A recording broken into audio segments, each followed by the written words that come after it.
আমেরিকার একের পর এক শহরে মানুষ রাস্তায় নেমে ট্রাম্পকে সরানোর দাবি তুলছে। কেউ তাকে রাজা বলে ব্যঙ্গ করছে, কেউ আবার বলছে এই লোক দেশ চালানোর মতো পরিপক্কই না। নো কিং স্লোগানটা অনেক জায়গায় দেখা যাচ্ছে, যার মানে আমরা কোনো রাজা চাই না। এই স্লোগান থেকেই বোঝা যায় অনেক মানুষ মনে করছে একজন নেতা যেন নিজের মতো করে সবকিছু চালাতে চাইছেন, আর সেটাই তারা মেনে নিতে পারছে না। যুক্তরাষ্ট্রে এই মুহূর্তে যে পরিস্থিতি চলছে সেটা অনেকের কাছেই অবাক করার মতো। ওয়াশিংটন, নিউ ইয়র্ক, ক্যালিফোর্নিয়া, বড় বড় শহর থেকে শুরু করে ছোট ছোট জায়গাতেও মানুষ রাস্তায় নামছে। তাদের একটাই কথা, এই নেতৃত্ব আমরা চাই না।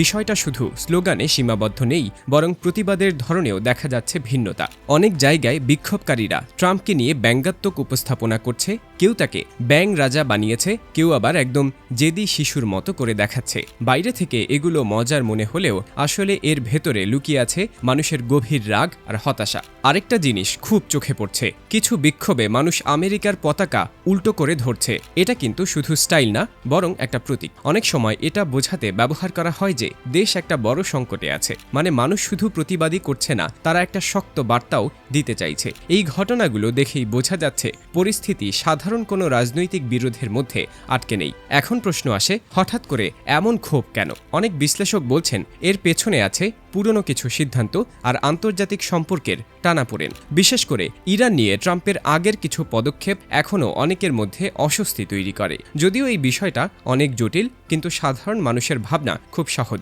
তারা এমন কোনো সিদ্ধান্ত চায় না যেটা দেশের জন্য ঝুঁকি তৈরি করতে পারে। আর এখানেই বিষয়টা শুধু রাজনীতি না, মানুষের ইমোশনের জায়গায় চলে যায়। বিশ্ববিদ্যালয়গুলোতে এই বিক্ষোভ আরও বেশি চোখে পড়ছে। তরুণরা এখানে সবচেয়ে বেশি সক্রিয়। তারা শুধু রাস্তায় দাঁড়িয়ে স্লোগান দিচ্ছে না, বরং নতুন নতুন উপায়ে নিজেদের মতামত প্রকাশ করছে। কেউ পোস্টার বানাচ্ছে, কেউ অভিনয়ের মাধ্যমে ব্যঙ্গ করছে। নো কিং স্লোগানটা অনেক জায়গায় দেখা যাচ্ছে, যার মানে আমরা কোনো রাজা চাই না। তবে সবাই কিন্তু একইভাবে ভাবছে না। ট্রাম্পের সমর্থকরাও আছে এবং তারা চুপ নেই। তাদের মতে এই বিক্ষোভগুলো অনেকটাই বাড়িয়ে দেখানো হচ্ছে। কেউ কেউ বলছে এগুলো রাজনৈতিক খেলা, বাস্তব পরিস্থিতি এতটা খারাপ না। হোয়াইট হাউস থেকেও কিছু সময় এমন ইঙ্গিত দেওয়া হয়েছে যে এই বিক্ষোভের পেছনে সংগঠিত কোনো শক্তি থাকতে পারে। তবে এই দাবিগুলোর পক্ষে সবসময় পরিষ্কার প্রমাণ পাওয়া যায় না। তাহলে সত্যিটা কি? মানুষ কি সত্যিই এত ক্ষুব্ধ, নাকি এটা শুধু রাজনৈতিক নাটক? বিশ্লেষকরা বলছেন আসল সমস্যা হচ্ছে বিভাজন। আমেরিকার মানুষ এখন দুই ভাগে ভাগ হয়ে গেছে।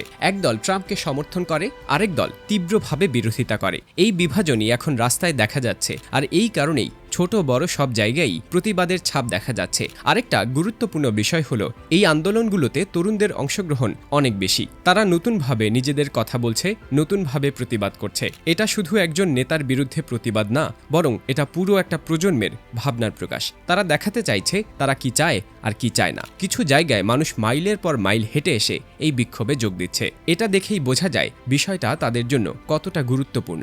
এটা কোনো ছোটখাটো ইস্যু না, বরং অনেকের জন্য এটা ভবিষ্যতের প্রশ্ন। সব মিলিয়ে পরিস্থিতি এখন বেশ টানটান। ট্রাম্পের জন্য সময়টা সহজ না। ঘরের ভেতরে সমালোচনা, বাইরে বিক্ষোভ, দুই দিক থেকে চাপ বাড়ছে। তবে শেষ কথা একটা, ক্ষমতা যত বড়ই হোক, মানুষের কণ্ঠ তার থেকেও বড়। এখন শুধু দেখার বিষয় এই পরিস্থিতি শেষ পর্যন্ত আমেরিকার রাজনীতিকে কোন দিকে নিয়ে যায়।